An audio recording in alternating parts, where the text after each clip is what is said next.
اللہ رب العزت کا شکر ہے کہ ہمیشہ ہر سال کی طرح آج بھی اللہ پاک نے ہمیں فخر انبیاء، سید الانبیاء، تاجدار کائنات حضرت محمد مصطفیٰ صلی اللہ علیہ وآلہ وسلم کے میلاد پاک کی خوشی میں اکٹھے ہونے کا موقع فراہم کیا۔ اس پر اللہ رب العزت کا شکر ادا کرتے ہیں۔ فارمل گفتگو شروع کرنے سے پہلے میں ایک دو بات گزارش کرنا چاہوں گا کہ اس محفل کا جو مقصد اور فلسفی ہے وہ آنے والی نسلوں کے اندر عشق مصطفیٰ، دین اسلام اور اپنی اقدار کو انکلکیٹ کرنا ہے۔ اپنے آنے والے جو ہمارے مسلمان ہیں ان کی تربیت کرنا ہے، اور جو صحبت، جو فیض، جو تربیت ہمیں ملی ہے، ہم اپنی ذمہ داری نبھاتے ہیں کہ آگے ہم اپنے بہن بھائیوں تک وہ والا پیغام اور وہ والی تربیت پہنچائیں۔ آج کا موضوع جو میں نے میلاد پاک کی مناسبت سے سلیکٹ کیا ہے وہ ہے حضور صلی اللہ علیہ وآلہ وسلم کی پیاری عادات طیبہ، حضور صلی اللہ علیہ وآلہ وسلم کی پیاری پیاری ادائیں، حضور صلی اللہ علیہ وآلہ وسلم کے پیارے معاملات جو وہ دوسرے مذاہب کے لوگوں کے ساتھ، جو دوسرے انسانوں کے ساتھ، جو دوسرے بچوں اور خواتین کے ساتھ آپ صلی اللہ علیہ وآلہ وسلم کے معاملات تھے، وہ کیا تھے۔ آج کے اس موضوع میں ہم یہ والی تربیت حاصل کریں گے اور ان باتوں سے ہم اکتساب فیض کریں گے کہ کیسے ہم اپنی زندگی میں آقا علیہ الصلوۃ والسلام کی یہ والی تعلیمات شامل کر سکتے ہیں۔ سورہ مائدہ میں اللہ تعالیٰ نے فرمایا ہے یا ایھا الرسول بلغ ما انزل الیک من ربک، اے برگزیدہ رسول، جو کچھ آپ کی طرف آپ کے رب کی جانب سے نازل کیا گیا ہے وہ سارا لوگوں تک پہنچا دیجیے۔ وَإِن لَّمْ تَفْعَلْ فَمَا بَلَّغْتَ رِسَالَتَهُ، اور اگر ایسا نہ ہوا تو یہ سادہ لوگ بھٹک جائیں گے اور رسالت کا حق بھی ادا نہ ہونا۔ وَاللَّهُ يَعْصِمُكَ مِنَ النَّاسِ، اور اس حق کے راستے پر اللہ تعالیٰ آپ کی حفاظت فرمائے گا۔ جو دشمن لوگ ہیں جو آپ کا راستہ روکیں گے، جو انسانیت کی تربیت سے آپ کا ہاتھ پکڑ کر پیچھے کریں گے، اس مشن میں ان سب کی رکاوٹوں اور مصیبتوں کے خلاف اللہ تعالیٰ آپ کا محافظ ہوگا۔ تو یہ اللہ تعالیٰ نے گارنٹی عطا فرمائی ہے کہ جب ہم دین کے راستے پر چلیں گے، اللہ تعالیٰ کے مشن کو آگے لے کر چلیں گے، پیغمبرانہ مشن کی پیروی کرتے ہوئے، شریعت کی پاسداری کرتے ہوئے ہم یہ پیغام دوسرے انسانوں تک لے کر جانے کے لیے کوشش کریں گے، تو یہ بعید از قیاس نہیں ہے کہ اس میں مشکلات آئیں گی، اس میں مخالفت کا سامنا کرنا پڑتا ہے، اور اس میں بڑے بڑے زیادہ چیلنجز درپیش ہوتے ہیں۔ علم کی راہ پہ صعوبتیں برداشت کرنا پڑتی ہیں، سفر کرنے پڑتے ہیں، تب جا کر یہ نعمت حاصل ہوتی ہے، اور پھر نعمت حاصل ہونے کے بعد جب انسان دوسروں تک یہ پہنچائے تو تب رسالت کی فرما برداری کا حق ادا ہوتا ہے۔ تو یہ چونکہ میلاد کا مہینہ ایک بہانہ ہے، میلاد کے مہینے میں یہ موقع میسر ہوتا ہے کہ ہم اس ڈیوٹی کو، اس فرض کو نبھائیں۔ حضرت ابو ہریرہ رضی اللہ تعالیٰ عنہ سے ایک حدیث مروی ہے کہ آقا علیہ الصلوۃ والسلام نے فرمایا من دعا الی ھدی کان لہ من الاجر مثل اجور، آقا علیہ الصلوۃ والسلام نے فرمایا جس نے دوسرے لوگوں کو ہدایت کی طرف بلایا اس کے لیے اس راستے پر چلنے والوں کی مثل ثواب ہے، جبکہ ان کے لیے بھی ثواب کچھ کم نہ ہوگا۔ یعنی جو شخص دوسروں کو ہدایت کے راستے کی طرف بلاتا ہے اس کے لیے برابر حصہ ہے جو نیکی کرنے والوں کے لیے ثواب ہوتا ہے، اور جو لوگ نیکی کرتے ہیں ان کو بھی برابر اتنا ہی ثواب ملتا ہے جتنا بلانے والے کو ملتا ہے، اس کے حصے میں بھی کوئی کمی نہیں کی جاتی۔ تو پتہ چلا جب انسان دوسروں کو نیکی کی دعوت دیتا ہے تو اللہ تعالیٰ ساتھ ہی اس کے درجات میں سٹیپ بائی سٹیپ اضافہ کرتے چلے جاتے ہیں۔ اور جو لوگ نیک بن کر اس قافلے کا حصہ بنتے جاتے ہیں اللہ تعالیٰ ان کو بھی اجر عظیم عطا فرماتا ہے۔ اور جو لوگ آگے حدیث میں آتا ہے کہ برائی کا آغاز کرتے ہیں، بری باتوں کو شروع کرتے ہیں، تو اللہ تعالیٰ اس کے بدلے میں ان کو عذاب اور گناہ دیتے ہیں جو ان کے اپنے اعمال کی وجہ سے ہوتا ہے۔ اور پھر آگے جو لوگ اس برائی کا حصہ بنتے جاتے ہیں ان کے کھاتے کی برائی بھی برائی شروع کرنے والے کے کھاتے میں بھی برابر لکھی جاتی ہے۔ تو یہ ایک بیلنس ہے دونوں کاموں کے درمیان۔ اگر آپ نیکی کا آغاز کریں گے تو نیکی آپ کے کھاتے میں لکھی جائے گی، جو لوگ اس نیکی پر عمل کریں گے ان کا حصہ بھی آپ کو ملتا رہے گا، جسے عام طور پر اگر سمجھنا ہو تو ہم صدقہ جاریہ اکثر کہا کرتے ہیں کہ صدقہ جاریہ کا ثواب جو لوگ اس میں حصہ لیتے ہیں ان کو بھی ملتا رہتا ہے، آغاز کرنے والے کو بھی سارا ثواب جاتا ہے۔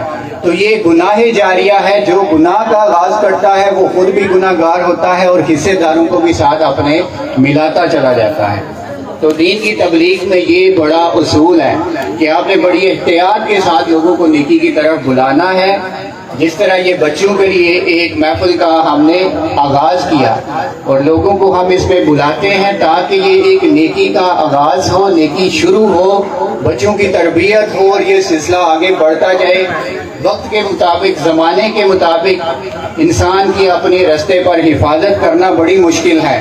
جب تک اوپر کوئی ہدایت دینے والا نہ ہو، آج کل زمانے میں بچنا ناممکن ہو گیا ہے۔ تو اللہ کا شکر ہے، اللہ نے شیخ الاسلام ڈاکٹر محمد طاہر القادری صاحب جیسی شخصیت ہمیں عطا فرمائی جن کی بنیادی تعلیمات بتائی ہوئی عین شریعت محمدی کے مطابق ہیں، اور جن سے تربیت پا کر ہم یہاں پر کوئی تھوڑی بہت کوشش کرتے ہیں کہ ہمارا حصہ بھی اس میں شامل ہو جائے۔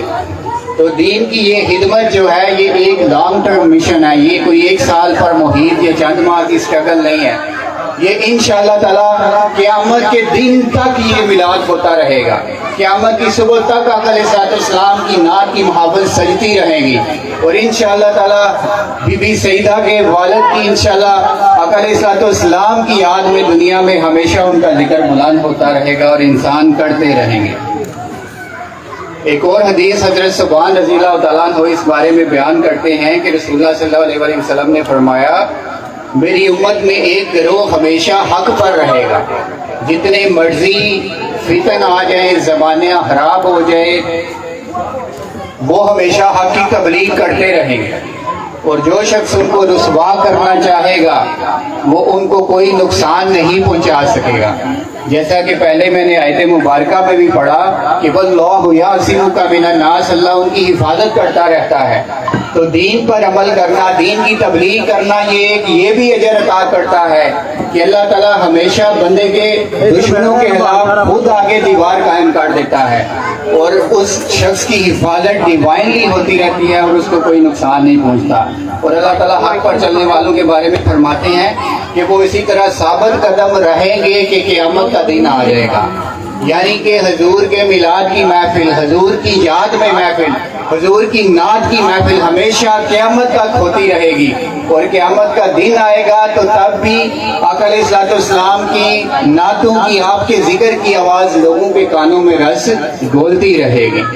تو ہم نے چونکہ ٹاپک یہ سلیکٹ کیا تھا کہ ہم نے سیکھنا ہے آقا علیہ الصلوۃ والسلام کی پیاری عادات کیا تھیں، آپ کے پیارے معاملات کیا تھے، آپ لوگوں کے ساتھ کیسے پیش آتے تھے۔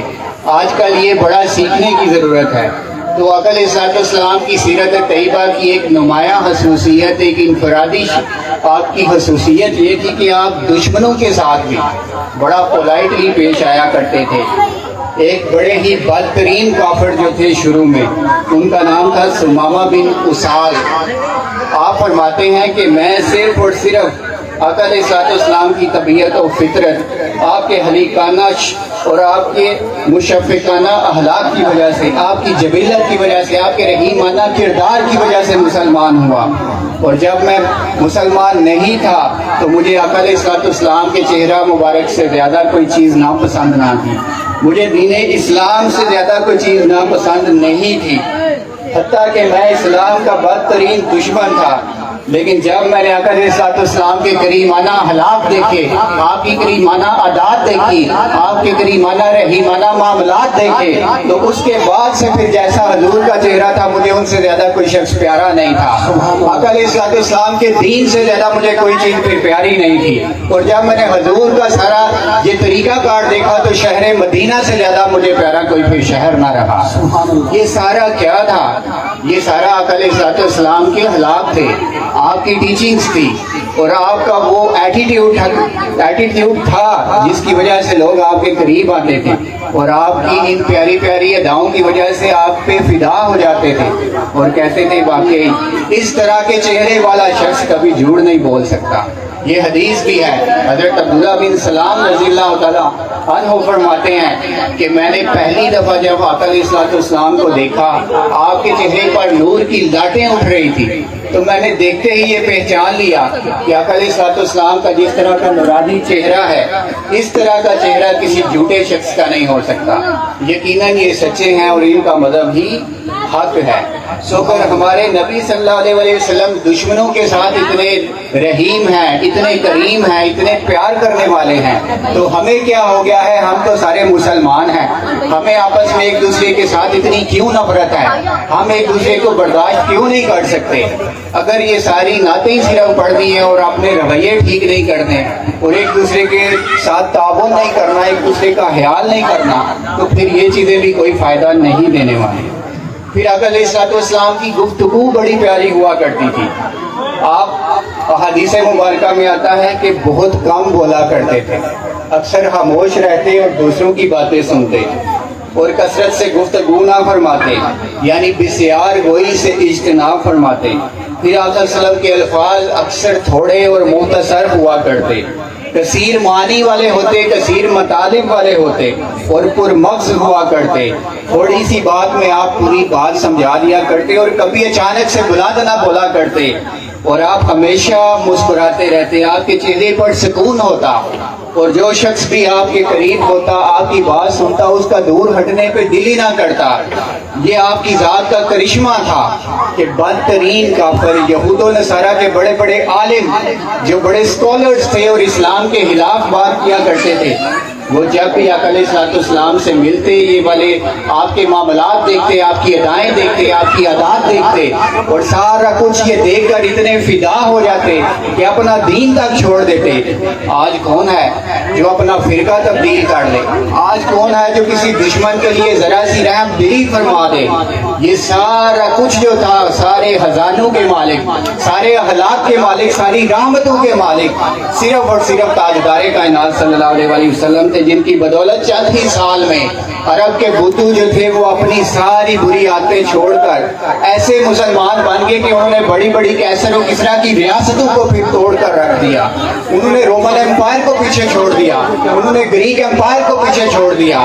عرب کے کالے مسلمان جو صحراؤں میں جا کر اونٹ چرایا کرتے اور چھوٹی چھوٹی باتوں پر خون کی نہریں بہا دیا کرتے تھے، آقا علیہ الصلوۃ والسلام سے تربیت پا کر دنیا کے سردار بن گئے۔ سبحان اللہ، نعرہ تکبیر، اللہ اکبر، نعرہ تکبیر، اللہ اکبر، نعرہ رسالت، نعرہ رسالت، نعرہ حیدری، نعرہ حیدری۔ تو یہ دیکھیے، سرکار کی آمد۔ تو آپ نے یقیناً یہ محسوس کیا ہوگا کہ آقا علیہ الصلوۃ والسلام دشمنوں کے ساتھ بھی رحم دل، آقا علیہ الصلوۃ والسلام نہ مسلمز کے ساتھ بھی، نان مسلمز کے ساتھ بھی رحم دل، آقا علیہ الصلوۃ والسلام بچوں پر شفقت فرمانے والے، خواتین پر شفقت فرمانے والے، گفتگو میں نرمی فرمانے والے، معاف کرنے والے۔ حتیٰ کہ ایک واقعہ بڑا خوبصورت سامنے آیا ہے، ایک نو عمر صحابی تھے، ان کا نام تھا حضرت انس بن مالک رضی اللہ تعالیٰ عنہ۔ آپ ابھی بچے ہی تھے کہ آقا علیہ الصلوۃ والسلام نے آپ کو اپنے ساتھ رکھ لیا۔ تو کیا آپ بتاتے ہیں کہ میں 10 سال تک رات دن آقا علیہ الصلوۃ والسلام کے ساتھ رہا، آپ کی خدمت کرتا رہا، اور آپ صلی اللہ علیہ وسلم نے کبھی مجھے اف تک نہیں کہا۔ غلط کام بھی ہوتے ہیں، بچوں سے اچھے کام بھی ہوتے ہیں، لیکن آقا علیہ الصلوۃ والسلام کی یہ شان، آپ اتنے پیار کرنے والے کہ حضرت انس نے فرمایا کہ مجھے کبھی آپ نے اف تک نہیں کہا۔ اور اکثر کبھی کوئی کام غلط بھی ہو جایا کرتا تھا. صحابہ میں سے تھے, اتنے عام شخص نہیں تھے, بڑے قابل تھے آپ, لیکن بچوں سے اکثر کوئی نہ کوئی لغزش ہو جاتی ہے, کوئی کام دیر سویر سے ہو جاتا ہے. تو آقا علیہ الصلوۃ والسلام نے کبھی آپ کو ڈانٹا نہیں, اکثر دوسرے صحابہ آپ کو ڈانٹ دیا کرتے کہ یہ بچے یہ کیا کام کر دیا ہے. تو آپ فرماتے ہیں کہ آقا علیہ الصلوۃ والسلام الٹا مجھے سیدھا کرنے کے آپ ان کی تنبیہ انہیں فرمایا کرتے کہ بچوں سے ایسے نہیں معاملات کرتے. آپ کہتے کہ ٹھیک ہے بیٹے یہ کام ایسے نہیں کیا تو ایسے کر لو. تو آپ فرماتے ہیں کہ 10 سال میں ایک دن, ایک رات, ایک لمحہ ایسا نہیں آیا کہ آقا علیہ الصلوۃ والسلام نے مجھے جھڑکی دی ہو, بلکہ ہمیشہ آپ پیار سے مجھے سمجھایا کرتے. کام غلط بھی ہو جاتا تو کہتے بیٹے کوئی بات نہیں, ایسا نہیں, ایسے کر لو. تو یہ آقا علیہ الصلوۃ والسلام کی ادائیں ہیں. ہمیں تھوڑا سا ڈیولپ ہونے کی ضرورت ہے. ہم بند ہو گئے ہیں سورت پڑھ بیٹھ کر پڑھنے میں, ہم بند ہو گئے ہیں محفل کرنے میں, ہم بند ہو گئے ہیں بس تقریر سن کر آنکھیں بند کر کے سو جانے میں. جو اصل آقا علیہ الصلوۃ والسلام کا پرسنالٹی کا ماڈل تھا, جو انسانیت کو آپ نے خاکہ دیا, زندگی کے معاملات سکھائے, آج وہ پسے پشت ہوتے جا رہے ہیں. اور یہی وجہ ہے کہ معاشرہ, سوسائٹی, ملک ترقی کی کرنے کی بجائے پیچھے چلا گیا ہے. آج عالم اسلام کے اوپر عالم کفر ظلم کے پہاڑ توڑ رہا ہے. اور اس کی کیا وجہ ہے؟ یہی وجہ ہے کہ ہم نے اپنے آقا کے معاملات کو, آپ کی مینجمنٹ کو, آپ کی لیڈرشپ کو پسے پشت ڈال دیا, اور وہ باتیں کتابوں میں لکھی رہ گئی. ہم نے کبھی دین کی کتاب کو ہاتھ لگا کر نہیں دیکھا. ہمارے بچے اسکول جاتے ہیں, صبح سے شام تک وہ پیچھے کتابوں کے پڑے رہتے ہیں, وہ بوجھ اٹھا کر ادھر ادھر ٹیوشن, اسکول, سارے معاملات کرتے ہیں, لیکن جو زندگی کی اصل ہدایت جہاں سے ملنی تھی اس کی طرف ہماری کوئی توجہ نہیں ہے. کوئی بچہ آج دین کا علم حاصل نہیں کرتا, اور یہ دین کا علم حاصل کرنا معاشرے کے انٹیلیجنٹ افراد کے لیے ضروری ہے, جو دوسرے لوگوں کی تربیت کر سکیں. تو آقا علیہ الصلوۃ والسلام کی گفتگو کے بارے میں حضرت عائشہ رضی اللہ تعالیٰ عنہ فرماتی ہیں کہ آقا علیہ الصلوۃ والسلام جب گفتگو فرماتے تو کبھی آپ اونچا نہ بولتے, اور آپ باروب لگتے, آپ باوقار لگتے. اور سنیے آپ کے کلام کے بارے میں فرماتی ہیں حضرت ام معبد رضی اللہ تعالیٰ عنہ کہ لاہو کلام بہر ذات نظم. آپ صلی اللہ علیہ وسلم ایسا کلام فرماتے, ایسا لگتا کہ موتیوں کا کوئی بندہ ہار بن رہا ہے. اتنی پیاری گفتگو حضور علیہ الصلوۃ والسلام فرماتے. پھر آقا علیہ الصلوۃ والسلام کی پرسنالٹی, آپ کے پاس ہمیشہ اپنی خوشبو ہوا کرتی, آپ خوشبو کا استعمال فرماتے, اپنی پرسنالٹی کو اپڈیٹڈ رکھتے. اس طرح آپ صلی اللہ علیہ وسلم کی ذات حضرت عائشہ صدیقہ روایت کرتی ہیں کہ کبھی آپ اونچا کہکا لگا کر نہیں ہنسے کہ آپ کا حلق مبارک نظر آ جائے, بلکہ آپ سمائل دیا کرتے. جتنی بھی خوشی کی بات ہو آپ صرف تھوڑا سا سمائل کرتے. اور حضرت کعب رضی اللہ تعالیٰ عنہ اس وقت روایت کرتے ہیں کہ جب وہ غزوہ تبوک میں پیچھے رہ گئے تھے, انہوں نے بیان فرمایا میری توبہ قبول ہوئی تو میں رسول اللہ صلی اللہ علیہ وسلم کی بارگاہ میں حاضر ہوا اور سلام کیا, تو آپ کا چہرہ مبارک خوشی سے جگمگا رہا تھا. اور رسول اللہ صلی اللہ علیہ وسلم جب بھی مسرور ہوتے تو آپ فرماتے ہیں وکان رسول اللہ صلی اللہ علیہ وسلم اذا سرست نارا وجهه حتی کأنہ قطعۃ قمر. آپ فرماتے ہیں کہ جب بھی آقا علیہ الصلوۃ والسلام مسکراتے, آپ خوشی محسوس کرتے تو آپ کا چہرہ نور بار ہو جایا کرتا تھا. تو قطعۃ قمر ان کا مطلب یہ ہے, قطعۃ قمر ان کا مطلب یہ ہے کہ ان کا چہرہ ایسا لگتا جیسے چاند کا ٹکڑا نیچے آ گیا ہے. آقا علیہ الصلوۃ والسلام اتنا خوشی اور مسرت کا اظہار فرمایا کرتے. تو حضور کی یہ شان, حضور کے یہ معاملات, آقا علیہ الصلوۃ والسلام کو اللہ نے یہ شان عطا فرمائی ہے کہ آپ ہر چیز میں عام انسانوں سے بہت اعلیٰ درجے کے تھے. یہ بات حق ہے کہ ہم ان کا مقابلہ تو نہیں کر سکتے. کہاں رسول خدا کی شان, کہاں 1500 سال بعد آنے والے ہم نکمے مسلمان, تو ہم مقابلہ تو نہیں کر سکتے, لیکن ایک خوشبو ضرور حاصل کر سکتے ہیں جو ان کے سنت اور ان کے طریقے سے جو ان کتابوں میں موجود ہے, ان کو پڑھ کے ہم وہ خوشبو اپنی زندگی میں اتار سکتے ہیں. اور یقین کیجیے اسی میں نجات ہے. زندگی کا کوئی بھروسہ نہیں ہے, جو چیز کام آنی ہے وہ 100% یہی ہے. اور اللہ کی بہت بڑی شان ہے, اللہ کی یہ شان ہے کہ اللہ جس کے ساتھ کلام کر لے وہ نبی ہو جاتا ہے. سبحان اللہ. جس کے ساتھ اللہ کی ذات بات کر لے وہ نبی ہو جاتا ہے. اور عقل اسلام کی شان یہ ہے کہ جس کے ساتھ رسول بات کر لیں وہ صحابی ہو جاتا ہے. اور صحابیت اتنی بڑی شان ہے کہ پچھلی امتوں میں جتنے بھی افراد نے انبیاء پر ایمان لے کر آئے کسی کو اللہ تعالیٰ نے صحابی نہیں کہا. صحابی صرف وہ ہے جس نے عقل اسلام کو ایمان کی حالت میں پا لیا اور کلمہ پڑھ لیا.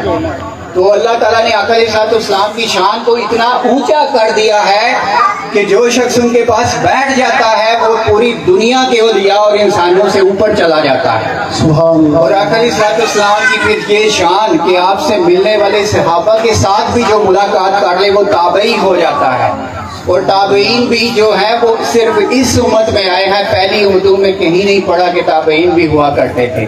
یہ عقل اسلام کا جاری اور ساری فیض ہے جو آئندہ آنے والی نسلوں میں بھی منتقل ہوتا جا رہا ہے. اور پھر آپ یقین کریں، غور سے دیکھیے اور اس پر غور فرمائیے کہ جو تابعین سے ملاقات کر لے وہ تبع تابعین کے گروہ میں شامل ہو جاتا ہے. تو یہ عقل اسلام کا فیض ہائرارکیکل پوزیشن کے ساتھ سٹیپ بائی سٹیپ ایک انسان سے دوسرے انسان میں منتقل ہوتا جا رہا ہے.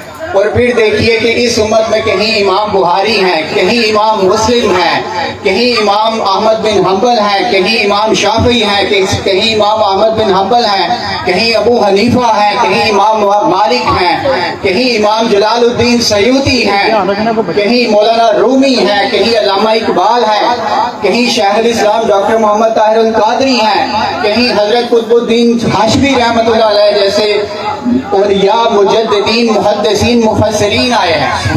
تو یہ کس بات کا ثبوت ہے؟ یہ اسی بات کا ثبوت ہے کہ اللہ تعالیٰ نے شان رحمت للعالمین کا فیض اپنا آج تک جاری اور ساری رکھا ہوا ہے، جس سے مستفید ہو کر لوگ کہیں محدث بنتے ہیں، دنیا کو سنوارتے ہیں، دوسروں کو ہدایت دیتے ہیں، داتا علی حجویری بنتے ہیں، خواجہ غریب نواز بنتے ہیں، جنہوں نے ہمیں کلمہ پڑھایا اور جن کی وجہ سے آج ان ملکوں میں اسلام کی روشنی ہے.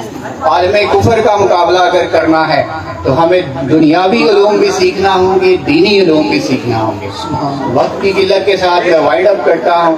اور جن بچوں نے آج کی اس محفل میں نعت شریف پڑھنے میں، تلاوت کرنے میں، تقریر کرنے میں، تحریر میں جس طرح سے دامن دل میں سمرے حصہ لیا ہے، میں دعا گو ہوں کہ اللہ تعالیٰ ان کو مزید ترقی عطا فرمائے، دنیا اور آخرت کی حسنات ان کا مقدر ہوں، علم میں اضافہ ہو اور ان کا آنے والا فیوچر، ان کا کریئر، ان کی ساری چیزیں بہتر ہو جائیں، گھروں میں مشکلات اللہ تعالیٰ آسان فرمائے. وصلی اللہ تعالیٰ علی رسولہ حلقہ و نور عرشہ و زینت فرشہ سیدنا محمد صلی اللہ علیہ وسلم وما علینا الا البلاغ.